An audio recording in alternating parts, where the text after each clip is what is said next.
Мектеп жашоого болгон даярдык эмес, ал жашоонун өзү деп айтылып жүргөндөй, балдарды жашоонун бир бөлүгү, маанилүү бөлүгү катары кароо, аларды сүйүү, сабырдуулук, эмгекчилдик, жаратмандык, дайыма энтузиазмда болуу, өз ишиңе берилүү, оптимизм бул тизмени санай берсең чексиз. Менин пикиримде, жогорудагы сапаттарга ээ болгон инсан гана мугалим болуш керек. Чыныгы педагог өзү менен кошо балдарды сүйүш керек. Жаңы нерсени үйрөнүүгө, мектеп предметин өздөштүрүүгө окуучулардын кызыгуусун арттыра билүүсү маанилүү. Өзүнүн ишин мыкты жасап, балдарга берилгендигин көрсөтө алышы абзел. Дайыма өзүнүн үстүнөн иштөөсү маанилүү. Окуучуну окутуу, тапшырма берүү жана анын аткарылышын көзөмөлдөө менен гана чектелбейт. Өзүңдүн ишиңди билүү жана аны натыйжалуу аткаруу да жетишсиз.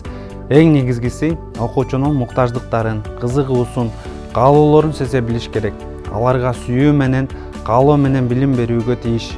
Азыр балдар менен иштөөнүн эң мыкты жолу кызматташуу. Андыктан баарлашуу, байкоо менен алардын жан дүйнөсүндөгүнү сезип туя билүү, чукулдан чечим кабылдап, колдоо көрсөтүү мугалим үчүн жаңылык болбошу керек. Анткени мугалим бир гана оратор эмес, мугалим окуучуларды багыттайт, өз алдынча болуусуна багыт берет.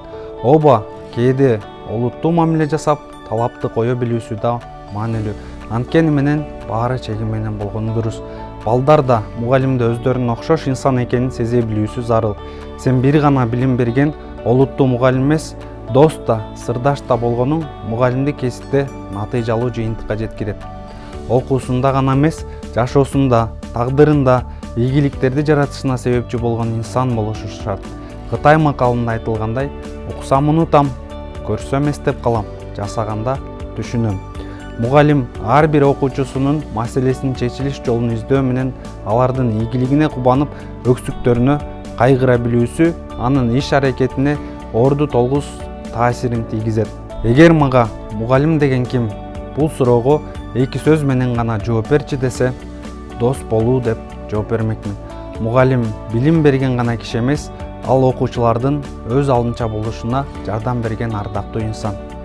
Көрсөтмөлүүлүк сабактын негизги инструменти же каражаты деп улуу педагог Ушинский белгилегендей, азыркы күндө тарых сабагын окутууда окуу каражаттарынан тышкары инновациялык технологияларды да колдонуу, мугалим менен окуучуларга маалыматтын ар түрдүү булактарынан пайдаланууга, билим берүүнүн деңгээлин жогорулатууга, окуучулардын сабакка болгон кызыгуусун арттырууга, алардын өз алдынча иштөөсүнө, ой жүгүртүүсүнүн өнүгүүсүнө, билим деңгээлин жогорулашына мүмкүндүк берет. Коомго пайдалуу жана коомдон өз ордун тапкан жаш муундарды натыйжалуу тарбиялоо менен катар билим берүүнүн сапатынын өнүгүшүнө салымды кошуу учурда педагог катары менин башкы милдетим деп билем. Билим берүүчү оюндардын топтомун иштеп чыгып, окуучулардын медиа жана маалыматтык сабаттуулугун жогорулатуу бирден бир максатым.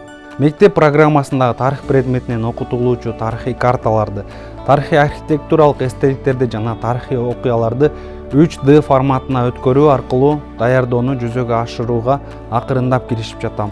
Бул кадам өз кезинде билим берүүнүн эффективдүүлүгүн арттырат жана билим алып жаткан жаш муундун өлкөбүздүн өнүгүшүнө салым кошушуна өз натыйжасын берет деп ишенем.